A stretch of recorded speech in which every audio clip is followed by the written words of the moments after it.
এখানে থাকবে কি করে বলো? ও কি করে এই বাড়িটাকে নিজের বাড়ি বলে ভাববে বলো না বৌদি? তাই যদি হয় জয়া, তাহলে মনের মা যেদিন নিজের জন্য একটা 1 রুম ফ্ল্যাটের ব্যবস্থা করতে পারবে, সেদিন ওই বাড়িটাই মনের বাড়ি হবে। আর তাছাড়া মা নেই তো কি হয়েছে, বাবা তো আছে না? বাবারই বাড়ি আছে, এই বাড়িটাই তো ওর আসল বাড়ি। একটা কথা ভেবে দেখো মা, যে ক্ষমা করে সে কখনো ছোট হয় না, সে মহান হয়। না মা, আমি অত ক্ষমাশীল নই, আমি অত মহান নই মা। আমি খুব সাধারণ, আর আমি তাই থাকতে চাই।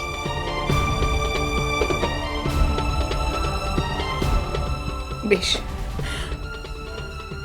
বেশ, তাই যদি হয় তাহলে দাদা আসুক, মুনিয়া আসুক, তারপর তুমি যাবে। ওদেরকে বলে তুমি যাবে, অন্তত দাদাকে বলে তো তোমাকে যেতেই হবে। এতদিন একসাথে থাকলে বৌদি তুমি এইভাবে কি করে চলে যাও? কি করে চলে যাবে বৌদি? এতদিন একসঙ্গে থেকেছি জয়া, কিন্তু সেই থাকাটা যে কত বড় মিথ্যে, সেটা আমার থেকে বেশি কেউ জানে না। আমার ছেলেটা বাঁচবে না, এত ধাক্কা সে নিতে পারবে না, সে মরে যাবে।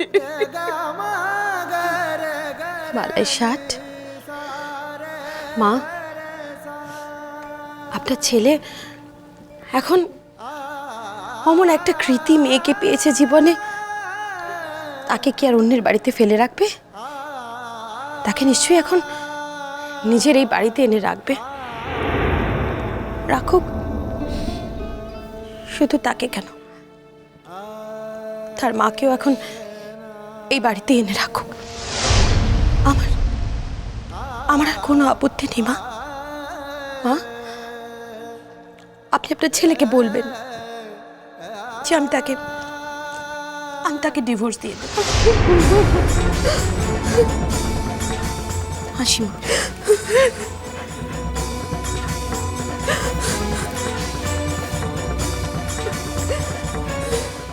ভালো থেকো জয়া। যেও না বৌদি, যেও না বৌদি, যেও না তুমি। ও বৌদি, যেও না, যেও না বৌদি, বৌদি যেও না।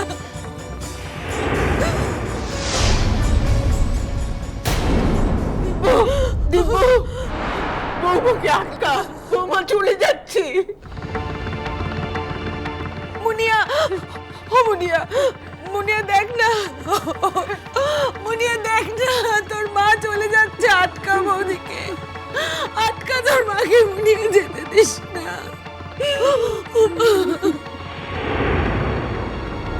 অনু,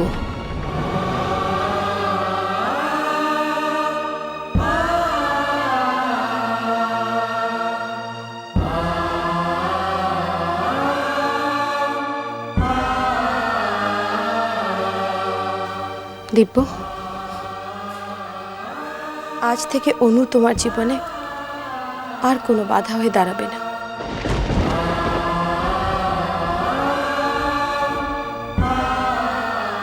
তোমার লকারের চাবি আর তোমার আমার জয়েন্ট ব্যাংক অ্যাকাউন্টের সব কাগজপত্র আমি তোমার স্টুডিওর টেবিলে রেখে দিয়েছি।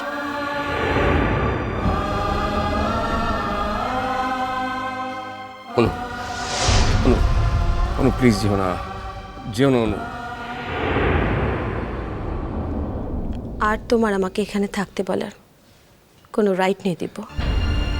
আমি জানি, তো তুমি আমাকে এভাবে একা করে চলে যেও না অনু। মা, তুমি কোথায় যাচ্ছ? জানি না মুন, এতদিন তো আলাদা করে নিজের কথা কখনো ভাবিনি।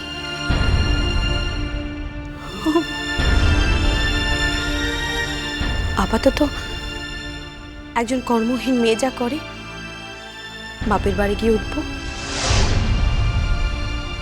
তারপর যত তাড়াতাড়ি সম্ভব একটা কাজ খুঁজে নেব। অবশ্য কি কাজ পাবো সেটাও জানি না। যেটুকু কাজ জানতাম এত বছরে তাতেও জং ধরে গেছে। তুমি কেন যাবে অনু? তোমার জীবনের এই ক্রাইসিসের জন্য তো আমি দায়ী, একমাত্র আমি দায়ী।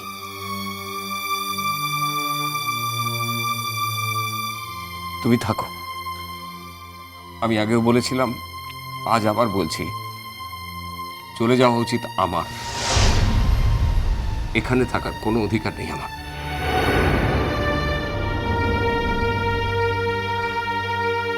কেন থাকবো দিব্য? থাকতে হলে তো তোমার বাড়িতে তোমার পরিচয় থাকতে হবে। না দিব্য, আমার জীবনে আমি আর গ্লানি বাড়াতে চাই না।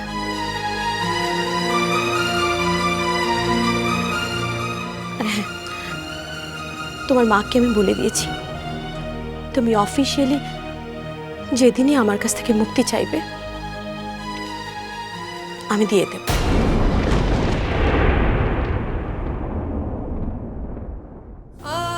দিব্য, এতদিন যাদের অপরিচয়ের আড়ালে লুকিয়ে রেখেছিলে তাদের প্রাপ্য পরিচয়টুকু দাও। শুধু বাহাকে নয়, বাহার মাকেও। আমার বাপির পরিচয়ের কোনোদিনই দরকার পড়েনি কঙ্কার। আশা করি আজও পড়বে না। কঙ্কার নিজের পরিচয় নিজেই বানিয়ে নিয়েছে। আর তাছাড়া সে এখন অন্য একজনের স্ত্রী। কিন্তু মা, আমি তোমাকে আটকাবো না। প্রত্যেকটা মেয়ের জীবনে একদিন না একদিন এই ক্রাইসিসটা আসতেই পারে, আর তখন পায়ের তলা থেকে মাটি সরে যায়। আমি চাকরি করি, প্রয়োজন হলে আমার মায়ের দায়িত্ব আমি নিতেই পারি,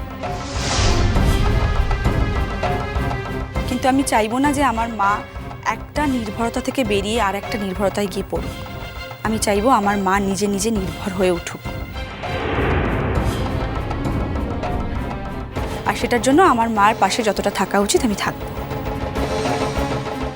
সংসারটা কি এইভাবে ভেঙে যেতে দিবি পয়মন্তী?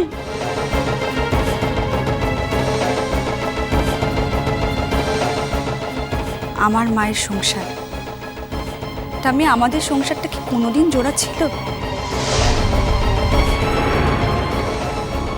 আসি মন, অনু, আমাকে পিছু ডেকো না দিব্য, আমি আর ফিরবো না। মা, আমার দু একটা অত্যন্ত জরুরি কাজ আছে। কাল অর্চিদের বাড়ি যাবো, একবার কথা দিয়েছি। তুমি দিদুর বাড়ি যাচ্ছ তো? আমি আমার কাজগুলো সেরে কাল তোমার সঙ্গে দেখা করব। জয়া,